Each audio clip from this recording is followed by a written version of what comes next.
मुझे लगता है सर कि जो उन्होंने अपने फॉलोअर्स को वादे करे थे कि कटोरा मैं कशकोल तोड़ दूंगा और ये सब जो बड़ी बड़ी बातें करी थी खान साहब ने, मुझे लगता है कंटेनर से अब नीचे उतर चुके हैं।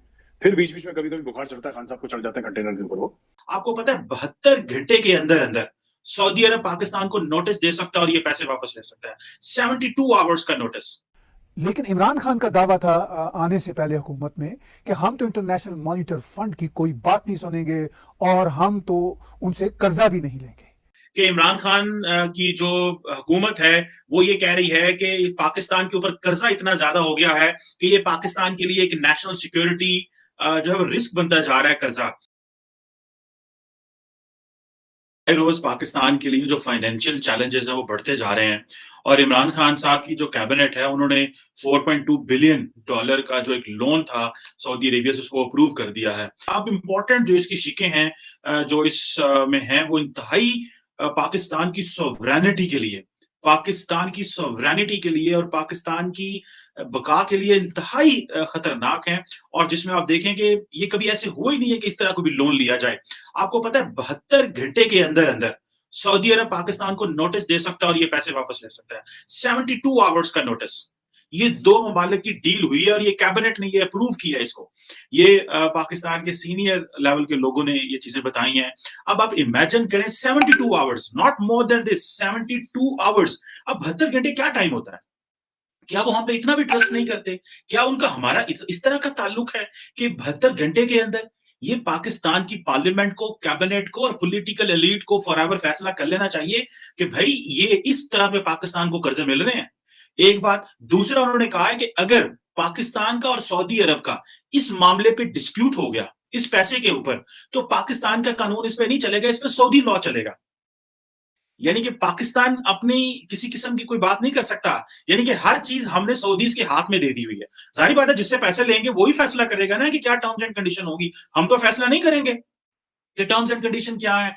अब आप देखें, और वो सऊदीज ने बड़े क्लियरली, यानी कि इतना क्लियर हेडेड है। और हमारे यहाँ पे दोस्त, हमें जो इस्लामिक यहाँ पे स्कॉलर हैं, उलमा हैं, वो थकते नहीं है बताते कि जनाब वो सऊदी अरब से हमारे ऐसे ताल्लुकात, वैसे ताल्लुकात। अब हमें पता चलता जा रहा है कि अब वो हम पे ट्रस्ट नहीं करते। उनको पता चल गया है, अभी जो मैं आपको बता रहा था, एक तो 72 घंटे के अंदर अंदर वो हमसे पैसे ले सकते हैं। फिर ये है कि अगर डिस्प्यूट होगा तो सऊदी जो लॉ है वो प्रिवेल करेगा। अब ये जो चीज है, ये आप अपनी सॉवरन जो सॉवरेनिटी है वो दे रहे हैं।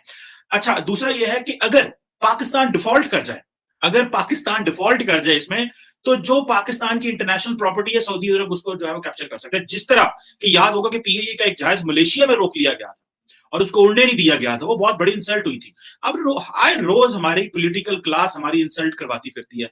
फिर वो आगे कहते हैं कि अगर पाकिस्तान अपनी कोई इंटरनेशनल ऑब्लिगेशन फाइनेंशियल टर्म्स में फुलफिल नहीं करेगा, तो फुलफिल अगर पूरी नहीं कर पाता, तो ये डिफॉल्ट कर जाता है, तो सऊदी अरब ये पैसे वापस ले सकता है। अगर पाकिस्तान कोई अपनी ग्लोबल फाइनेंशियल ऑब्लिगेशन, कहीं से हमने पैसे पकड़े हुए हैं, कहीं से कर्जा लिया हुआ है, कहीं से कोई इस तरह की चीजें ली हुई हैं, अगर वो नहीं हम करते, तो वो सऊदी अरब जो है वो पैसे मांग सकता है, कभी भी हमसे पैसे मांग सकता है। हाँ, और फिर दूसरा ये कि आईएमएफ के साथ अगर लेट्स से आप आईएमएफ के मेंबर नहीं रहते, अगर पाकिस्तान आईएमएफ का मेंबर नहीं रहता, इट मींस कि सऊदीज को ये शक है, खतरा है कि जिस तरह के पाकिस्तान के हालात हैं कि कल को पाकिस्तान को आईएमएफ पैसे ही ना दे, या कर्जा ना दे, या उसकी मेंबरशिप से निकाल दे, या कुछ इस तरह के हालात हों, तो तब जाके आपको पैसे मिलेंगे। अब इसमें एक चीज ये भी है कि हो सकता है इनको कि ग्लोबल इंस्टीट्यूशंस ने सऊदीज को कहा। अब इंटरनेशनल मॉनिटरी फंड पाकिस्तान को बहुत ही सख्त शराइत पर अमदाद देना चाहता है या कर्जा देना चाहता है, लेकिन इमरान खान का दावा था आने से पहले हुकूमत में कि हम तो इंटरनेशनल मॉनिटर फंड की कोई बात नहीं सुनेंगे और हम तो उनसे कर्जा भी नहीं लेंगे। मगर अब वो 1.5-2 साल से घुटने टेक के बैठे हुए हैं और कर्जा इजी शराइत पे मिल नहीं रहा, टर्म्स अप्रूव नहीं होती। तो भारतीय पॉइंट ऑफ व्यू से आप कैसे देखते हैं इस सारी सूरत हाल को? मुझे लगता है सर कि जो उन्होंने अपने फॉलोअर्स को वादे करे थे कि कटोरा मैं कशकोल तोड़ दूंगा और ये सब जो बड़ी बड़ी बातें करी थी खान साहब ने, मुझे लगता है कंटेनर से अब नीचे उतर चुके हैं। फिर बीच बीच में कभी कभी बुखार चढ़ता है, खान साहब को चढ़ जाते हैं कंटेनर के ऊपर वो, लेकिन अब मुझे लगता है कि काफी हद तक नीचे उतर चुके हैं। पहली चीज है। दूसरी चीज ये सर कि आप कह रहे हैं कि जो शराइत हैं वो बड़ी कठिन है, बड़ी मुश्किल है। उसकी वजूहत भी है सर। सबसे बड़ी बात ये होती है कि जब रिस्क ज्यादा होता है तो इंटरेस्ट भी ज्यादा होता है। जो लोन होता है सर, और देने की जो शराइत है वो बड़ी कठिन, बड़ी मुश्किल होती है जब किसी को लगता है कि रिस्क है। तो ये अब पाकिस्तान की सूरत हाल सर ऐसी है कि सऊदी अरेबिया से लोन लिया है, चाइना से लोन लिया है, इन्होंने अमेरिका से लोन लिया है, इन्होंने एशियन डेवलपमेंट बैंक से लोन लिया है, इन्होंने वर्ल्ड बैंक से लोन लिया है, IMF से लिया है, और दीगर ममालिक से भी इन्होंने लोन UAE से भी ले रखा है लोन। अब इशू ये है ना सर कि वापस कैसे करेंगे। लोन की तो बेसिक शर्त ये होती है कि इसको वापस कैसे करना है। तो अब ये कह रहे हैं कि साहब ये IMF ने ये जो भी शराइत बड़ी मजबूत कर दी है, तो IMF को भी तो डर है, it is also accountable sir. IMF किसी ना किसी को तो जवाब देगा, अपने बोर्ड ऑफ डायरेक्टर्स को जवाब देगा। और उसके अंदर आपने बिल्कुल ठीक बोला कि जो पैसे डाले हैं वो सारे मुल्कों ने मिलकर थोड़े डाले, किसी ने कुछ डाले अपनी हैसियत के हिसाब से, अपनी औकात के हिसाब से मुल्कों ने पैसे डाले हैं। अब कल वो मुल्क बोलेंगे साहब आपने सारा पैसा हमारा पाकिस्तान से दे दिया, आप जरा प्लान तो बताइए कि पाकिस्तान ये पैसा वापस कैसे करेगा, बिकॉज वो भी तो वहां के मुल्कों का सर टैक्स पेयर्स का पैसा है ना, it is account that money has to be accounted for. तो जब उनको लगता है कि एक्सपोजर बहुत ज्यादा है इस अमाउंट का, पाकिस्तान को आपने $3 बिलियन दे दिए sir, Pakistan has no plan, no tangible plan कि वो वापस कैसे करेगा $3 बिलियन या $10 बिलियन वापस कैसे करेगा। क्या पास्ट में उसने वापस करे हैं, कि सिर्फ उसने ब्याज वापस करा है, जो इंटरेस्ट है वो वापस करा है, कि पाकिस्तान ने असल भी वापस करा है, प्रिंसिपल अमाउंट भी वापस करा है। ये सब लोग देखते हैं। उसके बाद शराइत और जिसको कहते हैं कि और ज्यादा सख्त होती चली जाती है। तो पाकिस्तान के केस में ये हो रहा है, it has a bad credit history. कि इमरान खान की जो हुकूमत है वो ये कह रही है कि पाकिस्तान के ऊपर कर्जा इतना ज्यादा हो गया है कि ये पाकिस्तान के लिए एक नेशनल सिक्योरिटी जो है वो रिस्क बनता जा रहा है कर्जा। और हाल ही में ये भी पता चला है कि तकरीबन 40 बिलियन रुपीस की इरेगुलरिटीज हुई हैं इमरान खान साहब की हुकूमत में, ये कोविड फंड को लेकर के। तारड़ साहब आपके वक्त का बहुत शुक्रिया। ये बताइएगा कि ये नेशनल सिक्योरिटी रिस्क बनता जा रहा है पाकिस्तान, पहले तो नेशनल सिक्योरिटी की डेफिनेशन ही और थी, आज पता चल रहा है 75 साल के बाद कि इस मुल्क में नेशनल सिक्योरिटी की डेफिनेशन ही बदल गई है। बिल्कुल। मैं चीमा साहब दो तकरीरें खान साहब ने की है, एक FBR में की है और एक आज अभी कुछ देर पहले उन्होंने आपके एजुकेशन निसाब के बारे में, तालीमी निसाब के बारे में उन्होंने स्पीचेस की। लेकिन पहली जो स्पीच थी उनकी FBR, जिसमें उन्होंने कहा है कि इस नेशनल सिक्योरिटी थ्रेट है ऑलमोस्ट, उसमें देखें उन्होंने फिर बार बार ब्लेम किया, चोर चोर चोर, पिछली गवर्नमेंटें कर्जे खा गई।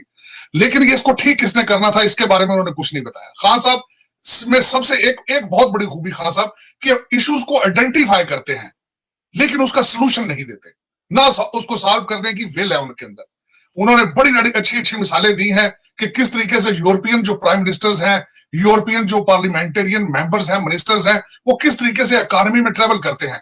लेकिन उन्होंने अपने मिनिस्टर्स को कुछ नहीं कहा। अपने मिनिस्टर्स जिस तरीके से, उनको मैंने पहले अर्ज करता हूं कि 5-5 करोड़ की गाड़ियों में घूमते हैं, तभी इस वक्त लोग उनकी तकारीर को सुनने के लिए तैयार नहीं है। उनकी दोनों स्पीचेस में भी, और जब भी खान साहब जब भी स्पीच देते हैं, एक उनका ट्रेडमार्क बन चुका है कि पिछले लोग लूट गए हैं, खा गए हैं, पुराने कर्जे हैं। लेकिन खान साहब ये भूल जाते हैं कि आपके मैंडेट का हिस्सा अकाउंटेबिलिटी थी। आपके नारे थे ये कि मैं लूटा पैसा वापस लेकर आऊंगा, लेकिन $1 वापस नहीं लेकर आए। FBR में खान साहब ने कहा कि टैक्सेशन वसूल करना बहुत जरूरी है, बहुत हमारे सर्वाइवल के लिए बहुत जरूरी है। लेकिन खान साहब आपके सारे यार दोस्त जो है वो सारे बिलियनर है, सारे इंडस्ट्रियलिस्ट है, उनसे आप पैसे किस तरह लेंगे? आप तो हर चीज में NRO दे चुके हैं, हर चीज चीनी पे। अब जो नया सिस्टम लेकर जो उन्होंने जिसके लिए गए थे, ट्रैक और ट्रेस जो थे, TTS सिस्टम, उसका चीनी पे इन्फोर्स करेंगे, पेट्रोलियम पे इन्फोर्स करेंगे, बेवरेजेस पे इन्फोर्स करेंगे, लेकिन माफिया पे कब इन्फोर्स करेंगे? इसका कोई खान साहब ने आइडेंटिफाई नहीं किया कि इसको किस तरह करेंगे। पहले फैशन था कि हर चीज के पीछे रा या CIA कर दिया जाता था। अभी शुक्र है कि इसका महंगाई का जो है उसको रा के साथ अटैच नहीं कर रहे। आपने जब 40 बिलियन इरेगुलरिटीज, कोविड पैकेज नहीं रोक सके आप।